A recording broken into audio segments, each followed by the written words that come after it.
یہ قربانی کا وقت آیا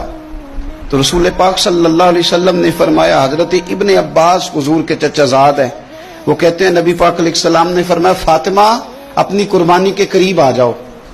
اور گواہ بن جاؤ۔ فرمایا اس کے خون کا قطرہ زمین پہ بعد میں گرتا ہے، اللہ قربانی کرنے والے کے سارے گناہ پہلے معاف فرما دیتا ہے۔ حضرت فاطمہ کی شان اقدس پر بھی ہماری مائیں قربان، ہماری بیٹیاں قربان، کیا انداز ہے سیدہ کا، فوراً پوچھتی ہیں، فوراً امت کا بھلا کرتی، کہتی یا رسول اللہ صلی اللہ علیہ وسلم یہ صرف اہل بیت کے لیے یہ سارے مسلمانوں کے لیے؟ کیا کمال ہے، کتنا پیار ہے حضور کی امت سے، حضور یہ صرف اہل بیت نبوت کے لیے ہے؟